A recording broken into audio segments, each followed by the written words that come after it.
अमित शाह ने की जनता से अपील, कहा मतदाताओं से मेरी अपील है कि देश में एक कानून लाने वाली जनता को सपोर्ट करें। आज दूसरे चरण का मतदान पूरे देश भर में चालू है और अब तक का जो रुझान है, लोग भारी संख्या में वोट दे रहे हैं। सबसे पहले तो मैं मतदाताओं को अपील करना चाहूँगा कि सुरक्षित देश के लिए, समृद्ध देश के लिए और गरीबों के कल्याण के लिए ऐसी पार्टी चुनिए जो अपने वादों पर खड़ी रहे। देश भर में पूर्व, पश्चिम, उत्तर, दक्षिण में सब दिशाओं में प्रचार कर कर फिर से एक बार आज भोपाल आया हूँ। देश भर में मोदी जी को तीसरी बार प्रधानमंत्री बनाने के लिए बहुत बड़ा उत्साह है और हर जगह पे वो प्रदर्शित हो रहा है। कांग्रेस के घोषणा पत्र आने के बाद भारतीय जनता पार्टी के प्रति लोगों का रुझान और बढ़ा है, क्योंकि कांग्रेस ने अपने घोषणा पत्र में अपीसमेंट की उनकी पुरानी आदत को फिर से एक बार रिपीट किया है। कांग्रेस के घोषणा पत्र में पर्सनल लॉ को हम आगे बढ़ाएंगे, ये बात की है।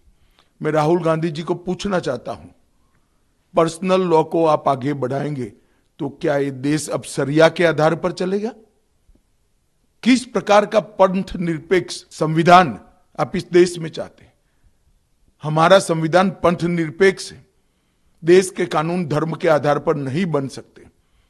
भारतीय जनता पार्टी ने अपने घोषणा पत्र में स्पष्टता के साथ कहा है, हम यूनिफॉर्म सिविल कोड को लाएंगे।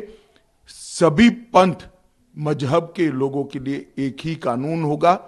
हमने ट्रिपल तलाक समाप्त किया है, यूसीसी की शुरुआत की है, उसको हम आगे बढ़ाएंगे। राहुल गांधी जी पर्सनल लॉ की बात करते हैं, वो देश को खंड खंड तोड़ने की बात है और शरिया के आधार पर क्या ये देश चलेगा?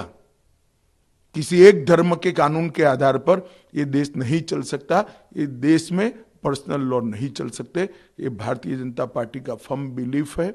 मोदी जी ने जो गरीब कल्याण के काम किए हैं, उसके कारण गरीबों में मतदान का बहुत उत्साह है। दलित, आदिवासी, पिछड़ा समाज और गांव के गरीब, सभी वर्ग के गरीब बहुत उत्साह के साथ मोदी जी के लिए वोटिंग कर रहे हैं। वार्ता के दौरान जेपी नड्डा ने लगाए कांग्रेस पर आरोप, कहा कांग्रेस एससी, एसटी और ओबीसी के लोगों के अधिकार छीनकर मुस्लिमों को देना चाहती है।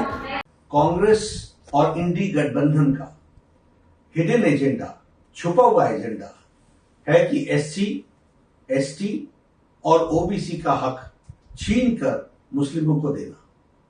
कांग्रेस कहती है कि देश के संसाधनों पर पहला हक मुसलमानों का है, जबकि प्रधानमंत्री श्री नरेंद्र मोदी जी कहते हैं कि देश के संसाधनों पर पहला हक गरीबों का है।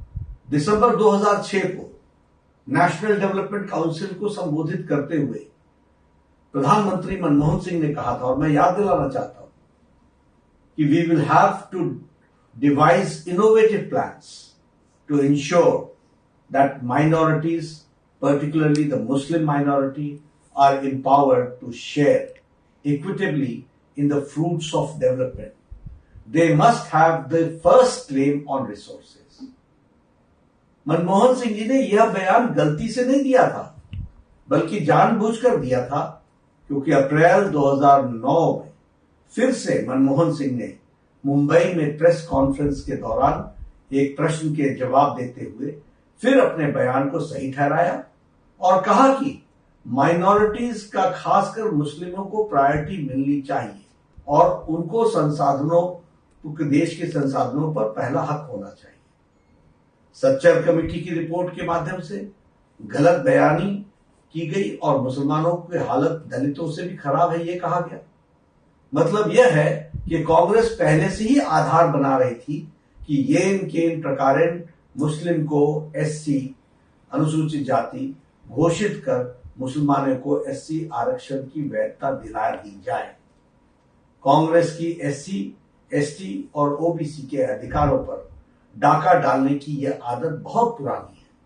यहां तक कि बाबा साहब भीमराव अंबेडकर ने 27 अक्टूबर 1951 को कहा था कि पिछले 20 वर्षों में पंडित नेहरू ने 2000 भाषण दिए हैं, लेकिन उन्होंने एक बार भी अनुसूचित जाति के कल्याण के बारे में बात नहीं की है। इससे आप अंदाजा लगा सकते हैं कि कांग्रेस पार्टी को हमारे लोगों के प्रति कितनी सहानुभूति है। पंडित नेहरू हमेशा मुसलमानों के पक्ष में रहते हैं। मैं नहीं चाहता कि मुसलमानों की उपेक्षा हो, कदापि हम नहीं चाहते कि मुसलमानों की अपेक्षा हो, लेकिन मैं यह जरूर चाहता हूं कि मुसलमानों को अन्य समुदायों की कीमत पर अनुचित लाभ नहीं उठाना चाहिए। जिन्हें अधिक सुरक्षा की आवश्यकता है उन्हें ही लाभ मिलना चाहिए। पब्लिक मीटिंग के दौरान पीएम मोदी ने योगी की तारीफ। साथियों, हमारे वो योगी जी और उनकी पूरी टीम उत्तर प्रदेश में जो मेहनत कर रही है, उस मेहनत से आज यूपी की पहचान नए अवसरों की धरती के तौर पर बन रही है। योगी जी के नेतृत्व में यूपी का भाग्य बदल रहा है और यूपी के सांसद के नाते मेरे लिए भी ये गर्व का विषय है। यहां तो नैनो यूरिया की इतनी बड़ी फैक्ट्री है, ऐसे अनेक कारखाने यहां लग रहे हैं। कर्नाटक के बीजपुर में जनता को संबोधित करते हुए राहुल गांधी ने कहा कि पहली बार देश में एक व्यक्ति और एक पार्टी संविधान और लोकतंत्र को खत्म करना चाहती है। ये जो चुनाव है, ये आम चुनाव नहीं है। पहले जैसे चुनाव होते थे वैसा चुनाव नहीं है, क्योंकि पहली बार हिंदुस्तान के इतिहास में एक पार्टी और एक व्यक्ति हिंदुस्तान के संविधान को और लोकतंत्र को खत्म करने की कोशिश कर रहे हैं। ಇದೊಂದು ಸಾಮಾನ್ಯ ಚುನಾವಣೆ ಅಲ್ಲ, ಈಗಲೇ ಚುನಾವಣೆ ನಡೀತದೆ। ಓರ್ವ ವ್ಯಕ್ತಿ ಈ ಭಾರತ ದೇಶದ ಪ್ರಜಾಪ್ರಭುತ್ವ ಸಂವಿಧಾನವನ್ನ ಧಿಕ್ಕರಿಸಿ ನಡೆಯುವಂತ ಒಂದು ಚುನಾವಣೆಯಲ್ಲಿ ಇದು ನಡೀತಾ ಇದೆ। संविधान से हिंदुस्तान के लोगों को अधिकार, उनकी आवाज और आरक्षण मिला है। ಸಂವಿಧಾನದಿಂದ ಭಾರತ ದೇಶದ ಜನರಿಗೆ ಅವರ ಹಕ್ಕುಗಳು ಮತ್ತು ಸ್ವಾತಂತ್ರ್ಯ ಸಿಕ್ಕಿದೆ। संविधान से पहले राजा महाराजा हिंदुस्तान पर राज करते थे। ಸಂವಿಧಾನದಲ್ಲಿ ಮೊದಲು ರಾಜ ಮಹಾರಾಜರು ಈ ಭಾರತ ದೇಶದಲ್ಲಿ ಹಿಂದೂಸ್ತಾನದಲ್ಲಿ ಆಡಳಿತ ಮಾಡ್ತಾ ಇದ್ರು। अगर आज हिंदुस्तान के गरीब लोगों के पास, पिछड़ों के पास, दलितों के पास, आदिवासियों के पास अधिकार हैं, आवाज है, तो संविधान ने ये आवाज और ये अधिकार दिए हैं। ಇವತ್ತು ಬಡ ಜನರ, ಹಿಂದುಳಿದವರ, ದಲಿತರ, ಅಲ್ಪಸಂಖ್ಯಾತರ, ಸಾಮಾನ್ಯ ಜನರ ಹತ್ರ ಸಹ ಧ್ವನಿಯಾಗಿ ಇವತ್ತೇನಾದ್ರೂ ಇದ್ರೆ, ಅಧಿಕಾರ ಇದ್ರೆ ಅದು ಸಂವಿಧಾನದ ವತಿಯಿಂದ ಇದೆ। तो एक तरफ नरेंद्र मोदी संविधान को खत्म करने की कोशिश कर रहे हैं। उनके एमपीज ने साफ कह दिया है कि अगर वो चुनाव जीतेंगे तो संविधान को बदल देंगे और रद्द कर देंगे। सीएम योगी ने बोला विपक्ष पर हमला, कहा ये लोग मजहबी आधार पर देश के विभाजन की आधारशिला रखना चाहते हैं। देखिए, द्वितीय चरण में आज लोकसभा के 13 राज्यों के 89 लोकसभा क्षेत्रों में चुनाव आज सायंकाल संपन्न हो जाएगा। कुल मिलाकर के 191 सीटों पर आज सायंकाल तक चुनाव की प्रक्रिया संपन्न हो चुकी होगी। देश के अंदर जो उत्साह है, देश के अंदर लोगों के मन में मोदी जी के 10 वर्ष के कार्यों को लेकर के जिस प्रकार की उमंग है, एक सकारात्मक माहौल है, उसको देखते हुए हम कह सकते हैं कि प्रधानमंत्री मोदी जी के कार्यों को जनता जनार्दन का पूरा आशीर्वाद प्राप्त हो रहा है और पूरे देश के अंदर फिर एक बार मोदी सरकार के संकल्प को पूरा करने में मदद मिलेगी। देश कार्य को देखना चाहता है और मोदी जी ने 10 वर्ष में देश को एक नई दिशा दी है। 10 वर्ष का उनका एक कार्यकाल देश भारत के स्वतंत्र भारत के इतिहास का यह एक स्वर्णिम युग है, स्वर्णिम कार्यकाल है। हर एक सेक्टर में देश ने कुछ नया करके दिखाया है और भारत आज दुनिया के अंदर एक धमक के साथ, तेजी के साथ बढ़ती हुई अर्थव्यवस्था के रूप में भी स्थापित हुआ है। इसलिए उसका लाभ भारतीय जनता पार्टी को प्राप्त होगा और मेरा यह मानना है कि मोदी जी के नेतृत्व में 4 जून को जब परिणाम आएंगे तो प्रचंड बहुमत के साथ भारतीय जनता पार्टी और एनडीए की सरकार फिर से तीसरी बार मोदी जी के नेतृत्व में बनेगी। मुख्यमंत्री जी, ये देखा जा रहा है कि इन चुनावों में भी जो विकास के मुद्दे थे वो धीरे धीरे गायब होते जा रहे हैं। उनकी जगह इतर नए इश्यूज और नॉन रेलिवेंट इश्यूज हम कह सकते हैं कि वो अपनी जगह लेते जा रहे हैं। ये मुद्दे कहाँ से आ रहे हैं, आप किस तरीके से देखते हैं? देखिए, ये कहना कि चुनाव में नॉन रिलेवेंट मुद्दे आ रहे हैं, मैं पूरी तरह सहमत नहीं हूं।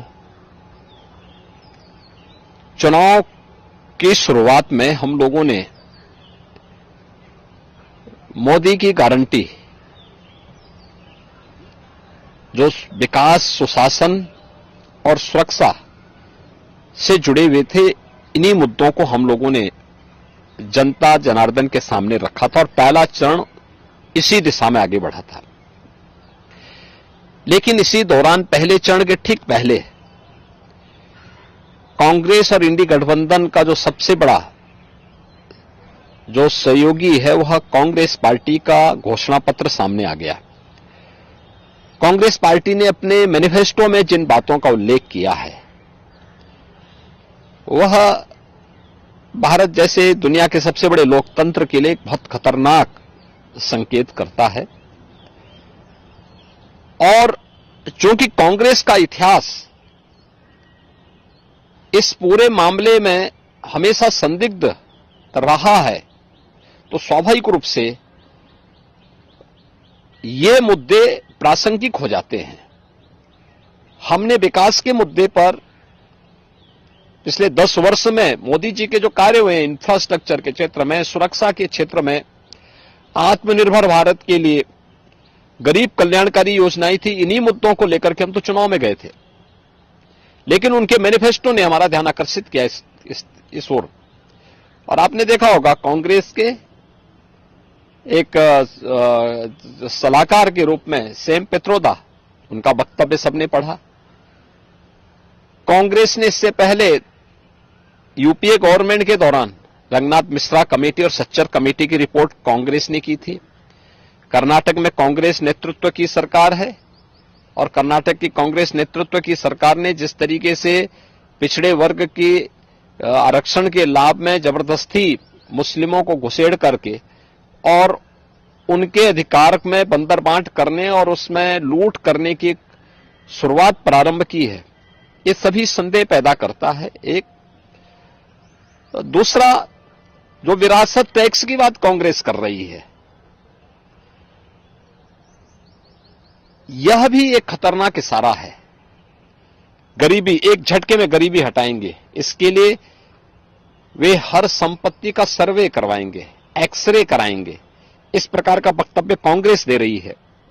कांग्रेस का मैनिफेस्टो इस बात का उल्लेख कर रहा है और फिर उसके माध्यम से हर एक संपत्ति को ये लोग अपने कब्जे में लेकर के, यानी दोनों चीजें, एक तरफ ये लोग देश के अंदर मजहबी आधार पर देश के विभाजन की आधारशिला रखना चाहते हैं, दूसरी तरफ किसी ने मेहनत से अगर अपनी संपत्ति अर्जित की है, घर बनाया है, कोई प्रॉपर्टी बनाई है, खासतौर पर हमारी माताएं बहनें अपने लिए जेवर खरीदती हैं, उसको ये अपने अधिकार में ले लेंगे।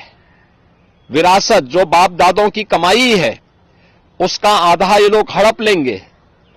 और तीसरा, व्यक्तिगत कानून, पर्सनल लॉ को पुनः लागू करने की बात, 3 तलाक की कुप्रथा को मोदी जी ने समाप्त किया, ये कहते हैं हम फिर से लागू करेंगे। यानी महिलाओं का इससे बड़ा अपमान हो ही नहीं सकता। तो स्वाभाविक रूप से इस देश का विभाजन जिन कारणों से हुआ था, अगर कोई राजनीतिक दल आज के दिन पर भी उन मुद्दों का उल्लेख करते हुए देश को उधर ले जाने का प्रयास करेगा तो उसका विरोध हर हाल में होगा। भारत के अंदर नक्सलवाद पूरी तरह समाप्ति की ओर है। अगर नक्सली और माओवादी प्रवृत्ति को फिर से भारत के अंदर पनपाने का प्रयास होगा, उसका पुरजोर विरोध होगा। भारतीय जनता पार्टी इसको कतई स्वीकार नहीं कर सकती। देश के अंदर यहां की जनता जनार्दन की संपत्ति पर, भ्रष्टाचारियों की संपत्तियों के खिलाफ कार्रवाई पहले से सरकार कर रही है। उनके एक एक पाई का हिसाब होगा। लेकिन एक कॉमन मैन को प्रताड़ित करने के लिए उसके खून पसीने की कमाई पर कोई डकैती डालने का प्रयास होगा तो इसको भारतीय जनता पार्टी स्वीकार नहीं कर सकती है। और कांग्रेस और उसके सहयोगी दल देश की राजनीति का तालिबानीकरण करने के प्रवृत्त हो रखे हैं। देश के अंदर माओवादी दुष्प्रवृत्ति को जबरन थोपने का प्रयास कर रहे हैं।